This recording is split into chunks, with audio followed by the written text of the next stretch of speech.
Good morning student, I am Sadaf Qureshi, your chemistry teacher Shri Agrasen महाराज विद्यालय गंज बैतूल से।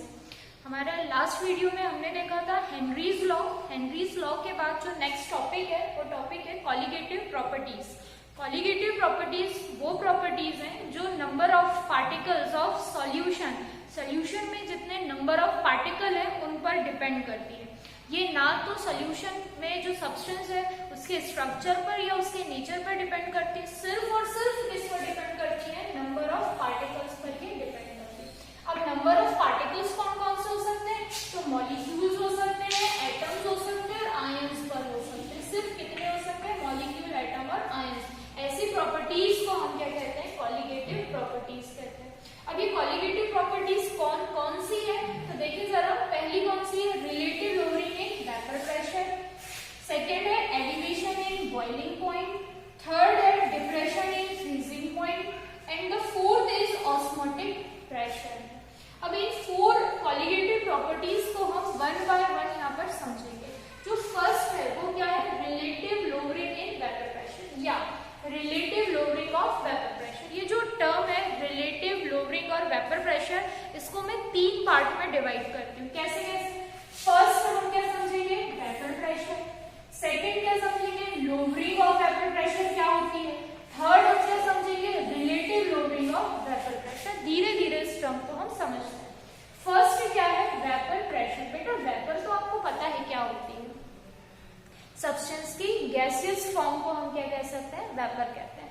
For example vapour pressure क्या होगा, तो हम सपोज करते हैं कि हम कोई यहाँ पर कंटेनर लें, इस कंटेनर में हम हाफ कोई सब्सटेंस को, यहाँ पे कोई सॉल्वेंट को फिल कर लें और हम इसे लगातार नीचे से हीट दें, तो रिजल्ट क्या होगा, रिजल्ट ये होगा कि धीरे धीरे ये जो भी सॉल्वेंट है ये कैसा होगा, वेपराइज होना शुरू हो जाएगा। ये क्या होगा, वेपराइज होगा।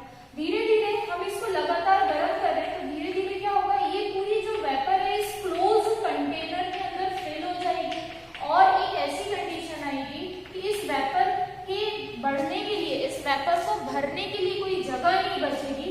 तब ये वेपर क्या करेंगी, इस सॉल्वेंट की जो लेयर है, जो इसकी सरफेस है, इस पर कुछ प्रेशर अप्लाई करेंगी। तो इस प्रेशर को जो वेपर के थ्रू जो प्रेशर अप्लाई किया गया है, इस प्रेशर को हम क्या कहेंगे, वेपर प्रेशर।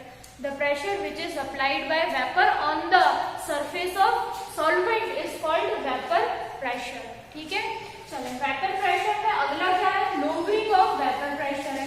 तो बेटा लोअरिंग ऑफ वेपर प्रेशर, एक वर्ड तो समझ में आ गया कि वेपर प्रेशर है ना, यहाँ प्रेशर नहीं लिखा, मैं लिख देती हूँ वेपर प्रेशर। तो वेपर प्रेशर में क्या होगी, लोअरिंग होगी। अब लोअरिंग कैसे हो रही है, तो देखिए क्या लिखा हुआ है, if a non volatile solute is added to a volatile solvent. इसी बात को आप पहले समझ लो, दो वर्ड है, नॉन वोलेटाइल है, सेकंड क्या है, वोलेटाइल। बेटा वोलेटाइल सब्सटेंस वो होते हैं जो वेपराइज हो जाते हैं, जो वेपर पहुंच जाते हैं। नॉन वोलेटाइल सब्सटेंस वो होते हैं जो वेपर में चेंज नहीं होते। फॉर एग्जाम्पल अगर आप वाटर को देखेंगे तो वाटर को हीट करने पर वो वेपर फॉर्म में चला जाता है, वोलेटाइल है।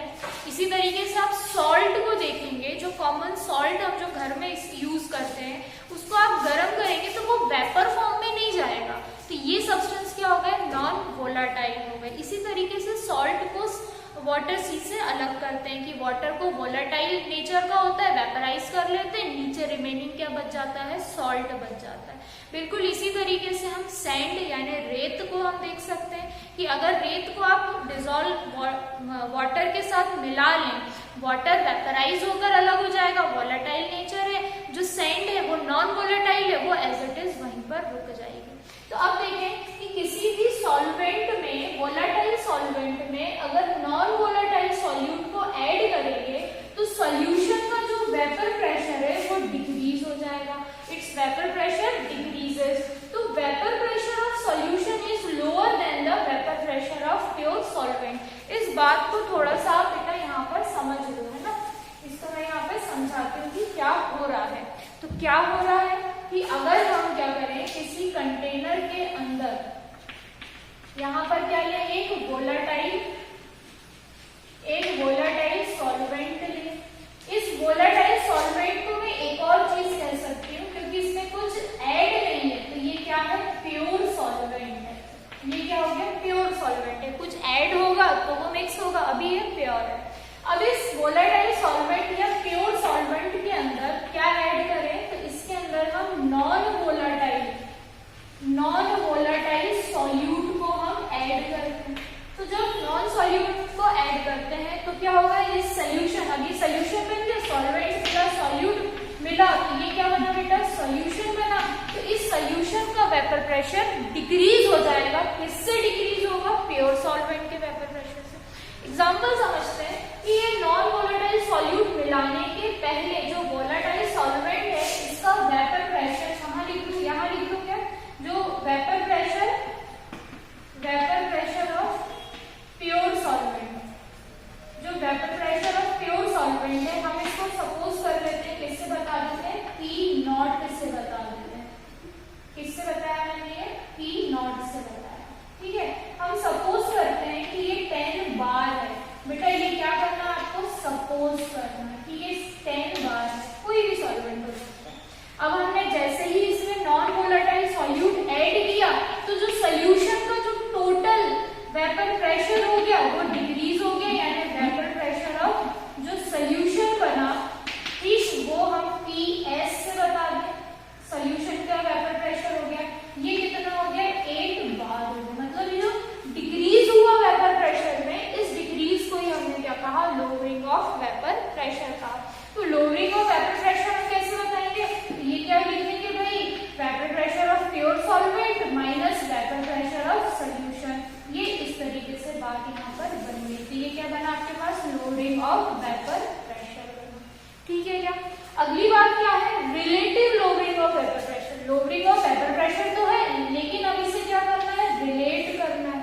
तो बेटा किससे रिलेट करेंगे, हम इसको रिलेट करेंगे प्योर सॉल्वेंट के वेपर प्रेशर से। कैसे, मैं डायरेक्ट एक्सप्रेशन लिख